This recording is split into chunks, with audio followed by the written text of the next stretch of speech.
ایسے جوان کی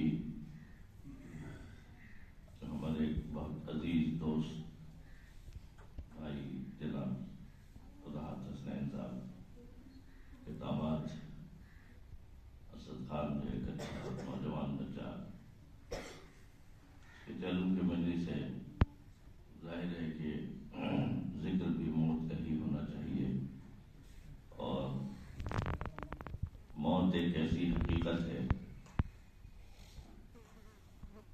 کہ جہاں انسان کے تمام تر اختیارات ختم ہو جاتے ہیں۔ یہ ایک ایسی منزل ہے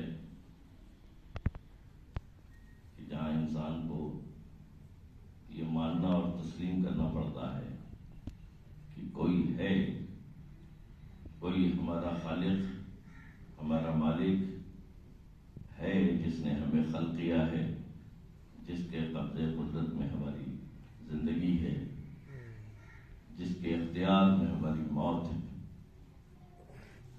موت ایسی برق ہے کہ جو ہر نفس کو آنی ہے، کل نفس ذائقۃ الموت۔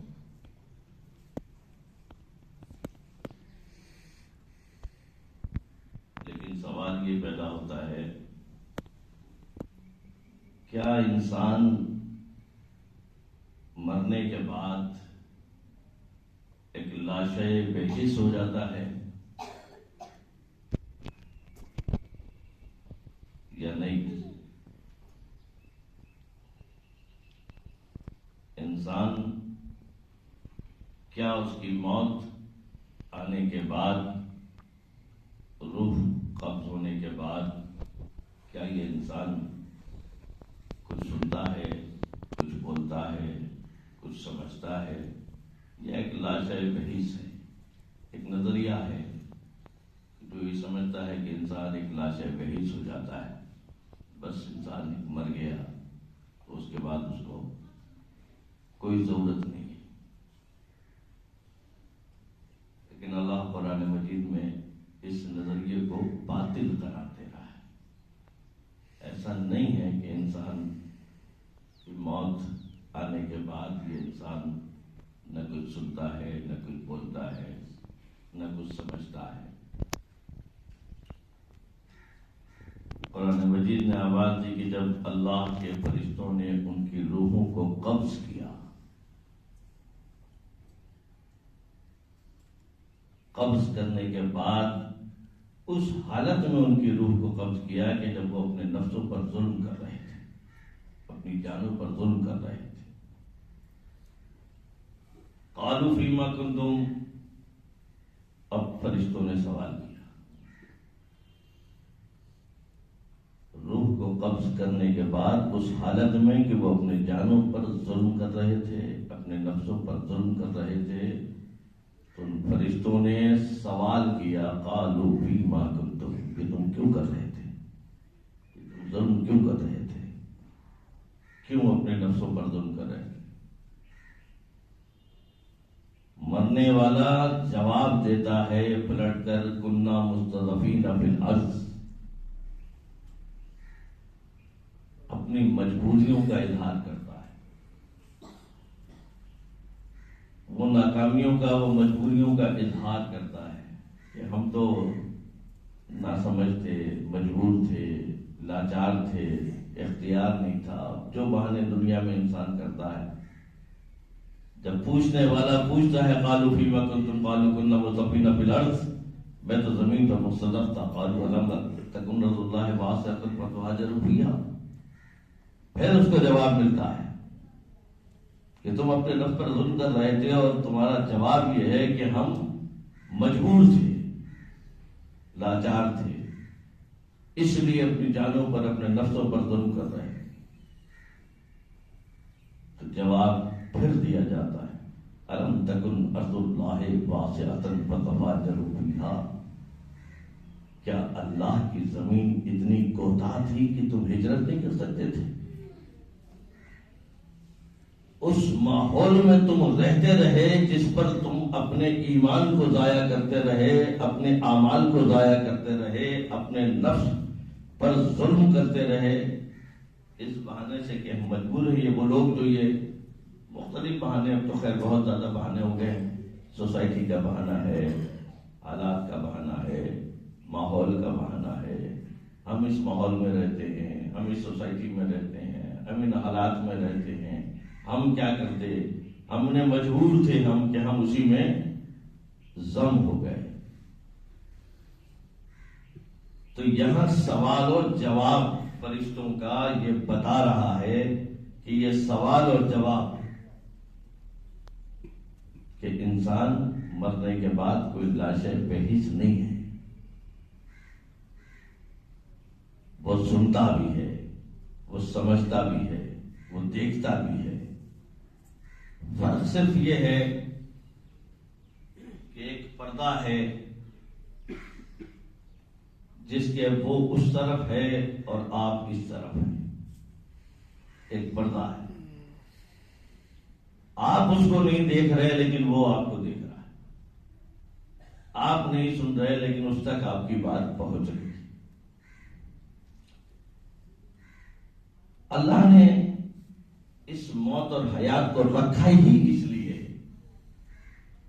سورہ ملک میں میرے رب نے اس کی وضاحت کی اور یہ اعلان کیا کیوں خلق کیا، انسان کو زندگی میں کیوں خلق کیا، کیوں موت دی، کیوں ایک مختصر زندگی دی. الذی خلق الموت والحیات لیبلوکم ایکم احسن عملا. اللہ اعلان کر رہا ہے خلق الموت والحیات، جس نے موت اور حیات کو خلق کیا. کیوں کیا؟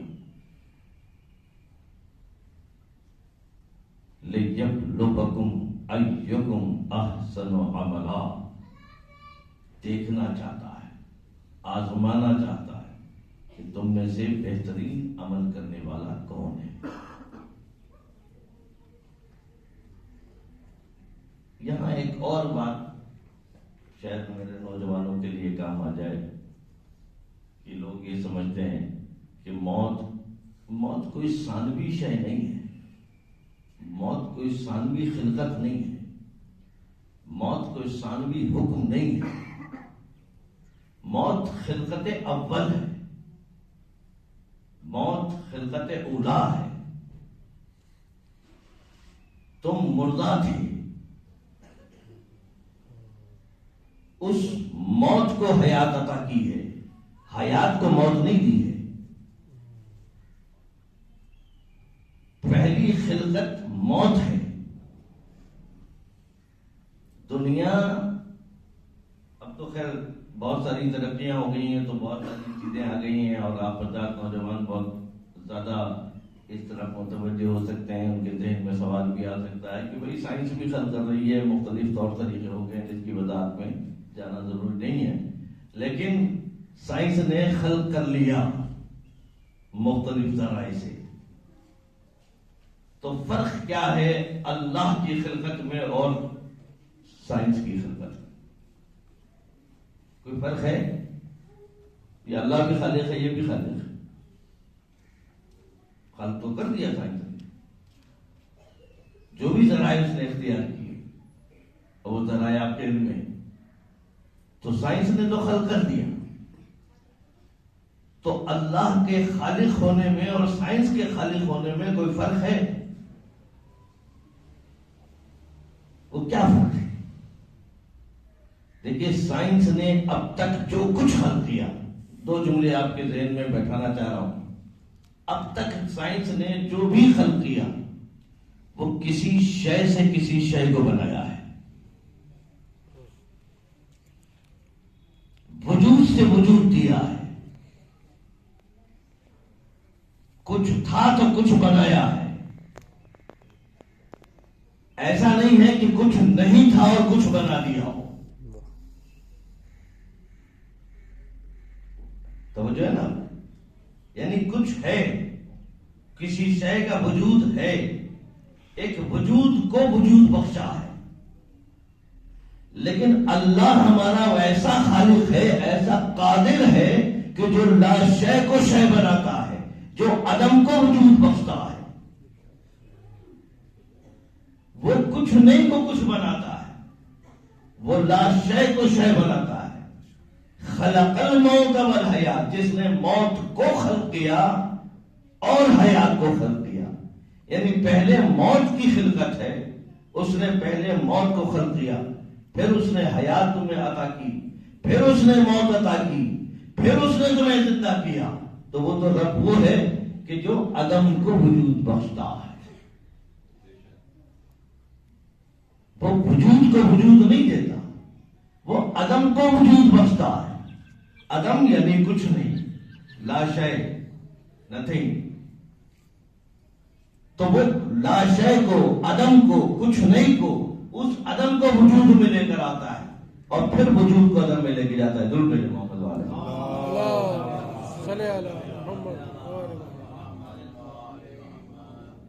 تو اس مالک کی خلقت جو ہے وہ قدرت رکھتی ہے، وہ قادر ہے، وہ وحدہ لا شریک ہے. ہمیں اپنے اللہ پر اس طرح ایمان رکھنا ہے، چونکہ یہ ہماری آزمائش کے دن ہے. موت پیچھے چلتی ہے. لوگ کہتے ہیں کہ کیسے تعجب ہے، کیسے انتقال ہو گیا، ابھی رات میں تو ملے تھے، ابھی صبح تو ملے تھے. موت پیچھا کرتی ہے. انسان کی زندگی میں کب، کہاں، کس وقت، یہ صرف اللہ جانتا ہے کہ وہ کب پیدا ہوگا، کہاں پیدا ہوگا، کہاں اس کو موت آئے گی، کہاں دفنایا جائے گا.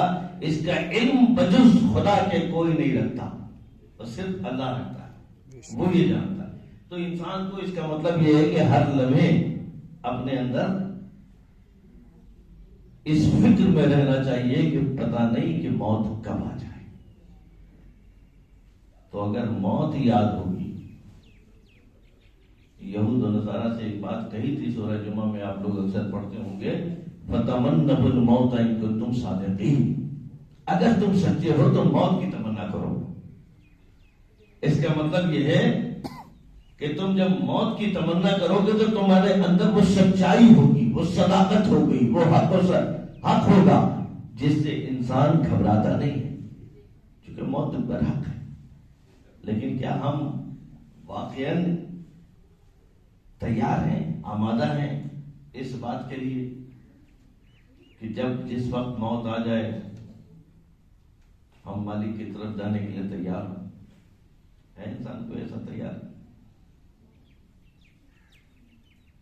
کوئی ہے ایسا جو روز، وہ تو روز مرتا ہے انسان. صبح جس کی روحوں کو اذن ہوتا ہے اللہ بھیج دیتا ہے، اور جس کے اذن نہیں ہوتا وہ روک لیتا ہے. تو کوئی ہے جو رات میں یہ سوچ کر کے لیٹے یہ کہ پروردگار اگر تیرا امر نہ آیا کیا ہوگا؟ کیا ہم اپنے اعمال میں، اپنے ایمان میں، اپنے افکار میں اس لائق ہیں کہ سب سے بڑا مسئلہ کیا ہوتا ہے؟ انسان لوگوں کے درمیان ناانصافی، ظلم، ہر چیز کو حقوق کے مطلب حق نہ دینا. کوئی مر گیا، ان کی بہو بیٹیوں کو ان کے حقوق نہ دینا، بہنوں کے حق کو تلف کر لینا، وراثت کے یہ مسائل اتنے زیادہ ہیں کہ اس وقت ہر چیز، آپ کو پتا ہے یہ کتنا بڑا ظلم ہے کہ کسی کی وراثت کو روک لینا، خاص طور پر بیٹیوں کی، بہنوں کی. یہ ہمارے معاشرے میں ہر چوتھے گھر کے اندر یہ مسئلہ ہے. کوئی انسان مرا اور ساری چیزیں جناب قبضے میں کر کے بیٹھ گئے. بھائی بعض لوگوں کو بہت زیادہ شوق ہوتا ہے یا افراط یا تفریط، اتنے دیندار بن جاتے ہیں کہ جناب یہ گھر ہے یہ لے لو، مدرسے کے لیے لے لو تو اس کے لیے لے لو. بھائی کیوں بھائی؟ آپ کو اختیار نہیں ہے، اس کے ورثاء ہیں، اس کے وارثین ہیں. کسی ایک فرد واحد کو یہ حق نہیں ہے کہ وہ اٹھا کر کے دے دے، ایسا نہیں ہے. تو یہ بہت بڑا ظلم ہے ہمارے یہاں، ہمارے معاشرے کے اندر. ہمیں اپنی چھوٹی چھوٹی سی باتوں کو، میں اس لیے کہ یہ چھوٹی چھوٹی سی جو باتیں ہیں یہ بہت بڑی بات ہے، یہ بہت بڑا مسئلہ ہے۔ بہن کا حق روک لیا، بیٹی کا حق روک لیا، بیٹے کو نہیں دیا، ماں نے قبضہ کر لیا، کہیں کسی نے قبضہ کر لیا، بھائی یہ کیا ہے؟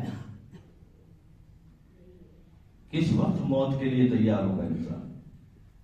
کس وقت؟ یوم ینفخ فی الصور فتأتون افواجا، روز محشر اور حضرت محمد مصطفیٰ صلی اللہ علیہ وسلم اس آیت کے بارے میں پوچھا تو حضرت غمگین ہو گئے، کہا کیا رسول اللہ صلی اللہ علیہ وسلم، کہ روز محشر ہماری امت کے 10 گروہ بنا دیے جائیں گے، کسی کی شکل بندر کے مانند ہوگی، کسی گروہ کی شکل پک کے مانند ہوگی، کوئی سر کے بل چل رہا ہوگا، کسی کے ہونٹ یہاں گردن تک لٹکے ہوئے ہوں گے۔ وہ عذاب کا تصور نہیں کیا جا سکتا جو برزخ میں ہوتا ہے، اور جو آخرت میں ہوگا ابدی وہ اپنی جگہ پر۔ صرف اس حوالے سے کیا ہے؟ پوچھا یا رسول اللہ وہ لوگ کون ہوں گے جو بندروں کے مانند ہوگا؟ کہا چغل خور، غیبت خور، ایک دوسرے کی برائیاں کرنے والے، مفسدین فی الارض، فساد کرنے والے۔ آپ کو اندازہ ہے کہ کوئی ایک بات کہہ دینے سے کسی کے اندر کتنا فساد ہوتا ہے اور ایک گھر کتنا تباہ ہوتا ہے؟ ایک جملہ اور ایک غیبت اور ایک بات سے آپ نے کسی کا گھر تباہ کر دیا۔ فی قلوبہم مرض، ان کے دلوں میں مرض ہے۔ یہ سب وہ لوگ ہیں۔ اب تو سائنس نے بھی ثابت کر دیا ہے کہ حسد ایک مرض ہے، حسد بھی ایک مرض ہے۔ تو انسان جب غلطی کرتا ہے، غیبت کرتا ہے، تہمت لگاتا ہے، تو در حقیقت اس کے پیچھے ایک حسد کی آگ ہوتی ہے جو سینے میں جل رہی ہوتی ہے، جس کی وجہ سے انسان جو ہے وہ یہ حرکتیں کر رہا ہوتا ہے۔ اس کے گھر میں فساد کر دیا، اس کے گھر میں جھگڑا کرا دیا۔ یہ عمل شیطان ہے جو جدا کر دے رشتوں کو، اور جو کروا رہا ہے وہ کون ہے؟ جس کی وجہ سے ہو رہا ہے وہ کون ہے؟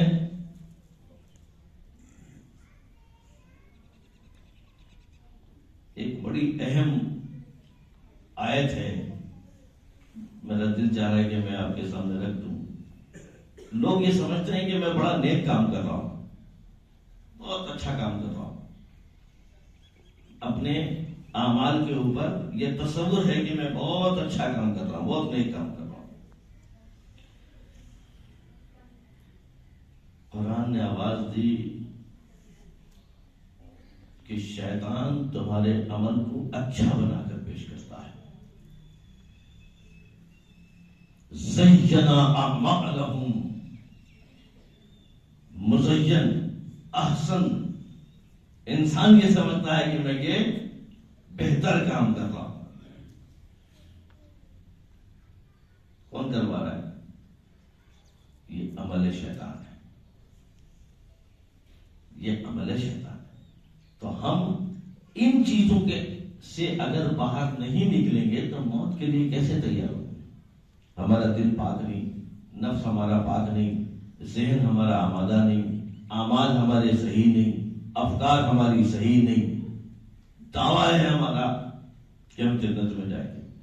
واہ واہ واہ، دعویٰ بڑا زبردست ہے ہمارا کہ ہم جنت میں چلے جائیں گے۔ اللہ نے یہ بھی سوال کیا ہے، تم نے کیسے گمان کر لیا؟ ام حسبتم ان تدخلوا الجنہ، تم نے گمان کر لیا کہ تم جنت میں چلے جاؤ گے؟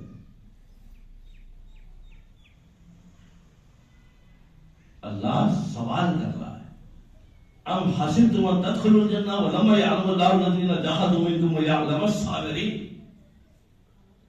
ابھی تو اللہ نے یہ شمار ہی نہیں کیا کہ تم میں سے جہاد کرنے والا کیا ہے کہ میں مسلمان ہوں۔ کہہ رہا ہے اللہ تو اسلام کی بات کر رہا ہے، مسلمانوں کی بات کر رہا ہے. وہ تو یہ کہہ رہا ہے کہ دعا کرو کہ تمہاری موت حالت اسلام پر آئے.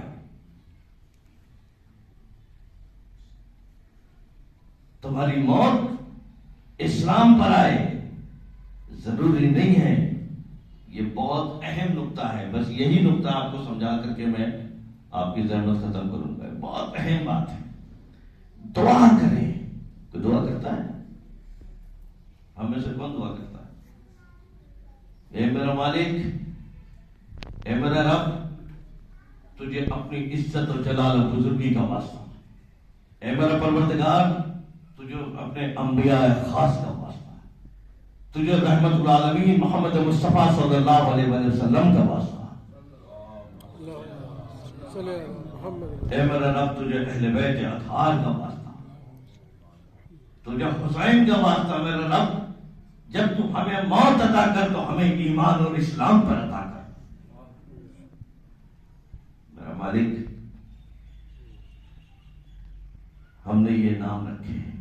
کیوں رکھے؟ کس نے کہا؟ امام محمود سے کہا علیہ السلام، تم نے کیوں فرقوں میں بڑھ گئے؟ کس نے کہا تھا تم فرقوں میں بڑھو؟ کس نے کہا تھا تم اپنے اپنے نام رکھو؟ کیوں تم کو گروہوں میں بانٹا؟ جس نے تم کو اسلام سے باہر نکالا، کس نے تم سے یہ بات کی؟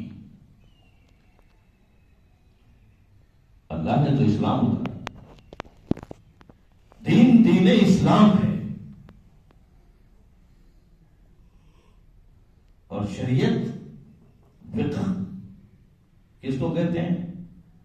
وہ احکامات خداوندی، وہ شریعت کے احکامات جو اللہ کی طرف سے ہیں، جس کی وضاحت اور تشریح رسول اللہ صلی اللہ علیہ وسلم نے فرمائی.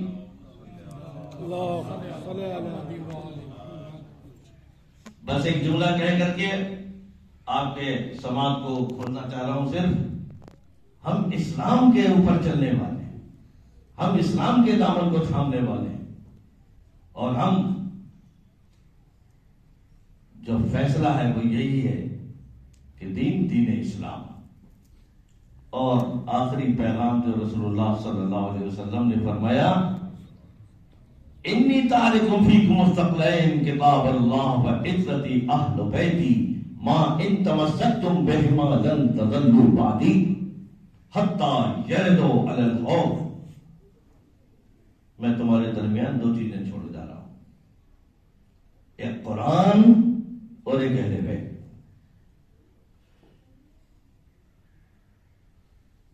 قرآن اور اہل بیت. ما ان تمسکتم بہما، جب تک تم ان دونوں سے منسلک رہو گے، لن تضلوا بعدی، میرے بعد گمراہ نہیں ہو. منطقی نتیجہ یہ ہے کہ اس کا مطلب اس کے بعد انسان گمراہ ہوگا. اور حضرت یہ بات سمجھتے ہیں کہ اگر ان سے ہٹ گئے، اگر تم نے قرآن اور اہل بیت کا دامن چھوڑ دیا تو پھر تم شخصیت پرست بن جاؤ گے.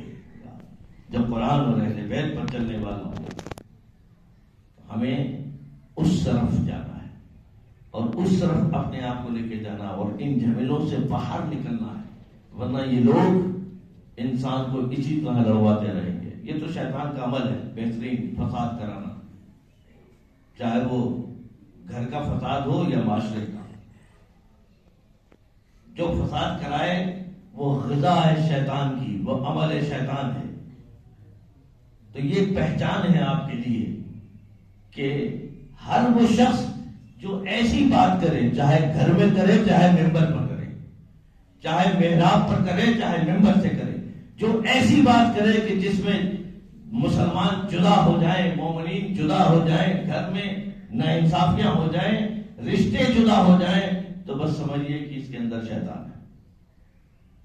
کیونکہ یہ مومن تو نہیں کر سکتا، یہ صاحب ایمان ہی کام نہیں کرتا، اللہ کا رسول یہ کام نہیں کرتا، اللہ کے رسول کے ماننے والے، چاہنے والے، اس پر عمل کرنے والے وہ یہ نہیں کرتے.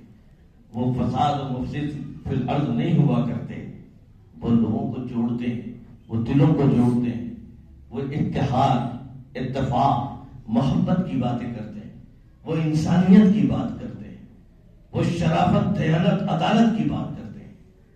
اور عدالت کے اوپر آیا تو ایک جملہ خالی کہہ دوں کہ جب عمر ابن عبدالود کی تلوار گری اور مولا نے ایک وار کیا، وہ گر گئی، تو دوسرے وار پر وہ ختم ہو رہا تھا، اس نے ایک جملہ کہا، علی یہ تمہارے عدل کا تقاضا نہیں ہے۔ دشمن تھا، یہود ہے، لیکن عدل علی کو جانتا ہے کہ علی کا عدل یہ ہے کہ وہ ناانصافی نہیں کرے گا۔ اگر ہمارے ہاتھ سے تلوار گر گئی ہے تو اب اس حالت میں وہ ہم پر وار پلٹ کر کہتا علی یہ تو تمہارے عدل نہیں ہے۔ مولا نے تلوار کو روک لیا، کہا اٹھا اپنی تلوار۔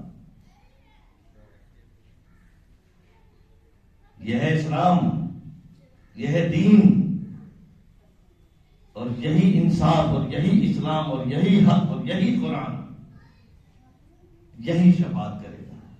لیکن ہمیں اپنی اصلاح کرنی ہے، ہمیں یہ دیکھنا ہو مرنے والا انتظار کرتا ہے، کون ہے جب اس کی شفاعت کے لیے کوئی ذریعہ بنے گا۔ ماں باپ، امام موسیٰ کاظم علیہ السلام نے فرمایا کہ ماں باپ کبھی نہیں مرا کرتے، کبھی نہیں مرا کرتے، ہمیشہ وہ تمہارے منتظر ہوتے ہیں۔